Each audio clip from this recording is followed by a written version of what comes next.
Being a small business owner and working for yourself can be extremely freeing. But the question I often get is, how do I even quit my day job? So let's go over 7 tips to help you become a full-time photographer and quit your day job. Also, shout out to Squarespace for sponsoring this video. We'll be talking about that later on. Tip number 1 is to max out your day job. Now, what I mean by this is work as hard as you can on your small business and also at your day job until basically you're getting so much business on the small business side that you can't keep up with both. Doing this is a lot of hard work, but at least you know you'll be making enough income to make ends meet. I myself did this while I was also at my day job, and I did it for 4 years before I was even able to quit and move on to only working my small business. Basically, I would go to the day job, I would do that, and then at the end of the day, I would run out and do an engagement session or something like that straight from the office. After 4 years, it's starting getting to a point where I could tell that my photography business was going well enough that I had to make a choice. I either had to stay at the day job or quit and do wedding photography. So don't leave your job yet just because you don't like it and you have a photography business. Max out your day job. Get everything you can out of it, do the job as well as you can, and work on your business while you're there. This is the hugest advantage you can have while building your business.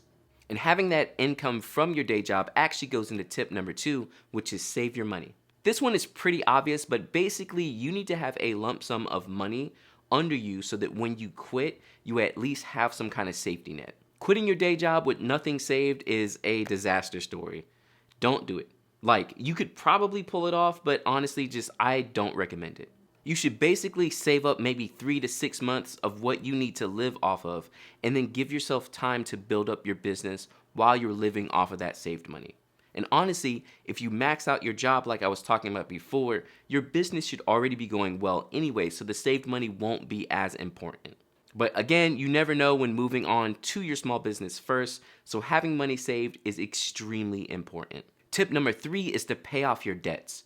Now, this is easier said than done, but the less money you have to pay out to other people is the less money you actually have to make on your business. The first thing that comes to mind when people start talking about quitting their day job is they're like, well, I can't book enough weddings, so I'm not gonna make enough money. But if you didn't have all the bills that you did, you wouldn't have to book as many weddings. So basically, let's say at your day job, you make maybe $2,000 a month, right? And your bills for the month are $500, let's say, just random numbers. So you're only coming home with about $1,500. But what if you needed all of that? Or what if you were just trying to book weddings to make $1,500, but you were only charging $500 for weddings? Now, you could say, I need 3 weddings every month to make this $1,500. Or if you paid off all your debts, then you only have to book maybe 2 or 1 wedding to actually make all your bills because you don't have as many.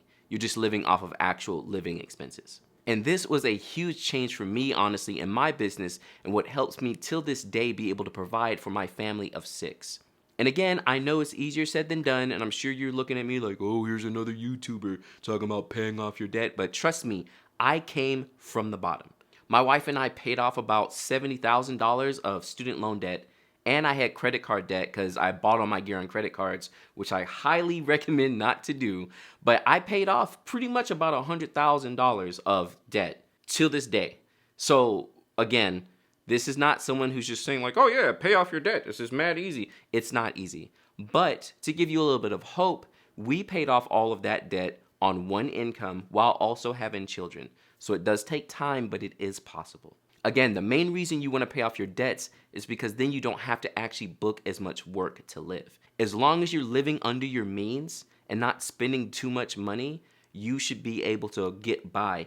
And then while you're doing that, you'll start booking more and you'll be making more money, and you can change your lifestyle if you need to. Tip number 4 is to make sure that your business is legit. Now, again, because I'm not a financial advisor or a legal advisor, these are just kind of tips I have for you, but either you want to LLC your business or at least get a DBA. Your DBA is doing business as, that makes your business legit, and also an LLC makes you limited liability company so that no one can sue you yourself, they're just suing your business. These are both good things to look into before you start going out and working your main business and leaving your day job. I personally started out with just a DBA, and I was doing my taxes as a sole proprietor, and then recently I switched over to being an LLC.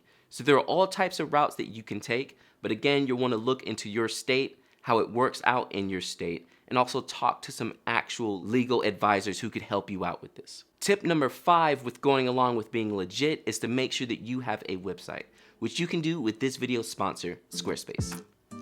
Now, you may not think that having a website is important. You may think, oh, I can just do Instagram or something like that. But trust me, you need a place that makes you look legit and also won't go away if the social media network folds. You can do this with Squarespace. Squarespace is an online platform that will help you build your website quickly and easily. They have built-in templates that you can use where all you have to do is easily plug in your information and you'll have a beautiful website. Speaking of websites, I actually just upgraded the Natural Fills preset to its own website, which I use Squarespace to make that as well. I chose my template, plugged in my stuff, and honestly, it took me maybe a day to get everything exactly the way that I wanted it to look. With this new website, I'm getting all of Squarespace's greatest features, like commerce for me to actually sell the preset, analytics to see who's buying and from where, and also member pages, customer service, and so much more. I highly recommend using Squarespace for a website because it's so easy and you can get it thrown together very, very quickly. Make sure to check out the link in the description below for 10% off of your first domain or website. Now make sure to check out some of my videos about how your website should be set up.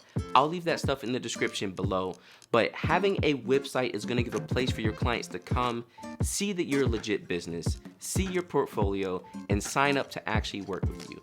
You're not going to be doing this just by using Instagram or SmugMug or something like that. Make sure you have a website. If you don't do this before you quit your day job, the risk of you failing is extremely high. Tip number 5 is work on your client communication and how you're getting paid. The best way to do this is by using some kind of client management system. My client management system of choice is HoneyBook. Basically, you need some kind of hub where you can manage all of your clients, receive your payments, send them contracts, which please make sure you're using contracts, and have all that under one hood. HoneyBook by far is the easiest way to do this for me, and I've been using it my whole business. I have all my contracts digitally. My clients can sign it and pay me easily. There's payment reminders. All this stuff is being done by HoneyBook, and I don't have to do it myself. I talk about HoneyBook and so much more in my 7 essentials to starting a business as well, which you should definitely check out. I'll leave that down in the description below as well. But having a client management system is way more important than you might think. You may be saying to yourself, well, John, I can just do paper contracts and I can just go on Google Docs and put all my stuff there. But trust me, you don't want to do that.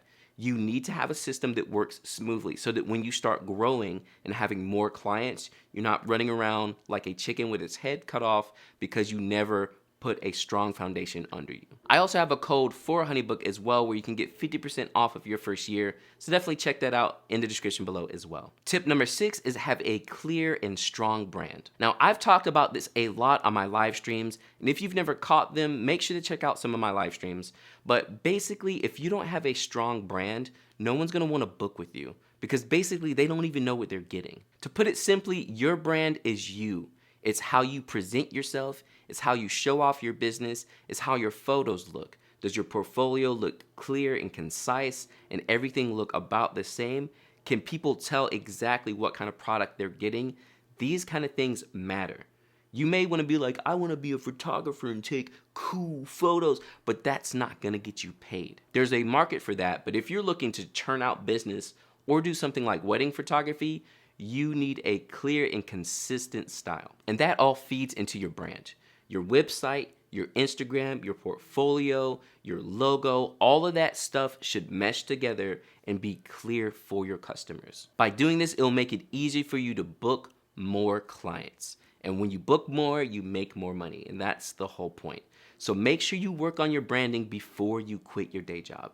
Don't just quit and be like, yeah, I got a couple of great photos. No, you need more than a couple of great photos. You need a portfolio, a consistent portfolio. And tip number 7 is to never burn bridges. Now, this one may be something you might not think about, but when you're leaving your day job, do not burn bridges. The biggest thing I always talk about is most all of your day jobs help you learn something that you can use towards your photography. So for instance, if you're doing wedding photography like myself, well, guess what? Wedding photography is basically customer service. So if you work a customer service job now, you're already learning for being a wedding photographer. You should take in everything that you're receiving at that job and use it. And the people you meet at these jobs as well can be potential clients or have people they know that are getting married.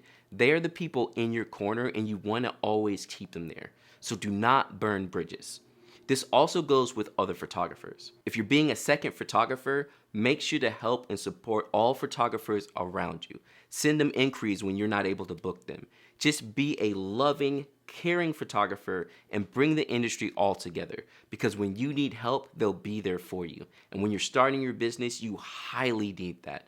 Have people in your corner. It's easy to think, oh, I hate this job and I'm just gonna leave and whatever. Or, oh, all these other photographers gave me crap before I started because I was just a second photographer. But trust me, you attract more bees with honey, and it goes a long way just being nice in your business. And on top of not burning bridges, I actually made a playlist just for you all, which you can check out right here, which will teach you more about the things you need to do after quitting your day job. It's highly important not to just jump out there and be like, I'm quitting. You need to have a plan and you need to learn what you need to do so that you can continue working your small business and working for yourself on towards the future.